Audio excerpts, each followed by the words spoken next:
What's up, Eagles fans? Reporting for PHLY, I am Fran Duffy, and I have now just gone through all of the film. I spent hours on Tuesday morning, early afternoon, going through the tape of the Eagles' disastrous loss on Monday night against the Atlanta Falcons, both sides of the football. Now, as I record this, I'm about to jump on with Bo Wolf, Zach Berman. So make sure you go listen to the PHLY Eagles show. The three of us, we're going to hash out everything that I saw on the film. Obviously, I won't be able to do any breakdowns there. I'm going to save that for the articles and for some social media stuff, but you want to make sure you go and listen to myself, Bo, Zach. We're going to talk through everything on the field, off the field, coming off of Monday night. Now, after I finish with those guys, I'm going to go through and start putting together some of these breakdowns for articles that you can check if you are a diehard for PHLY. So you want to make sure that you're a diehard. You can go check out all of the things I'm about to share. Now, I would say my biggest takeaways defensively, number one, the run game, the run defense. Obviously, that's the number one thing from this one is what led to some of those big gains on the ground for both Bijan Robinson and Tyler Algier. I will say missed tackles, and that's players at all three levels guilty of this. Missed tackles were a big issue. Then also the inability to defeat blocks, especially at the linebacker level. Who was at fault? We'll get into some of that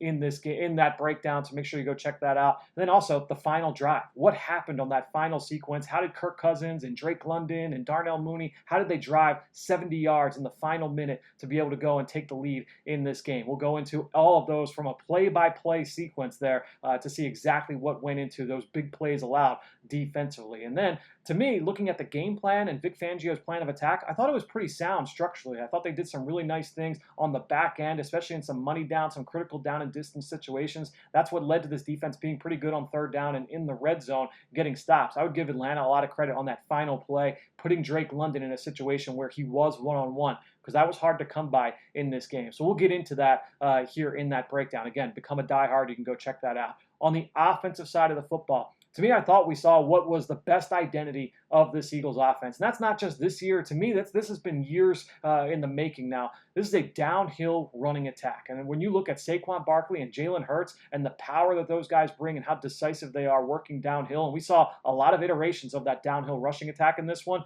to me, that is when this offense is humming and it's at its best. And we saw that on Monday night in this Falcons game. Now, there were some adjustments that Atlanta made that caused the Eagles to adjust. And so what were those adjustments? We'll get into that. How did that affect the decision-making process late in this game? We're going to get into all of that with my breakdown of the Eagles' offensive performance. Now, you also look at Jalen Hurts, 85 yards on the ground.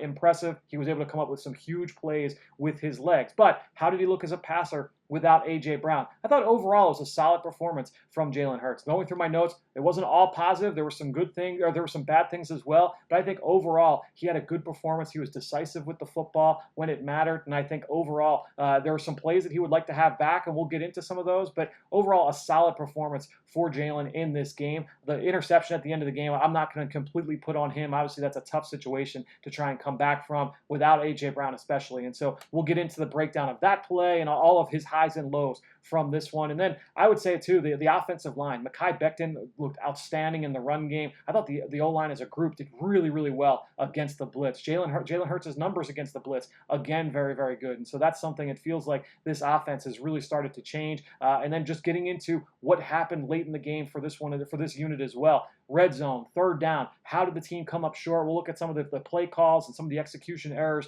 in that one that caused this team to leave points on the field. And so a lot to break down. Again, I'm getting ready to jump on with Bo and Zach. So if you have not watched that, make sure you go watch the PHLY Eagles show from Tuesday. We're going to go through everything on the field, off the field, coming off of Monday night's loss. And then stay tuned for my breakdowns over at PHLY. We'll talk to you soon here on the show.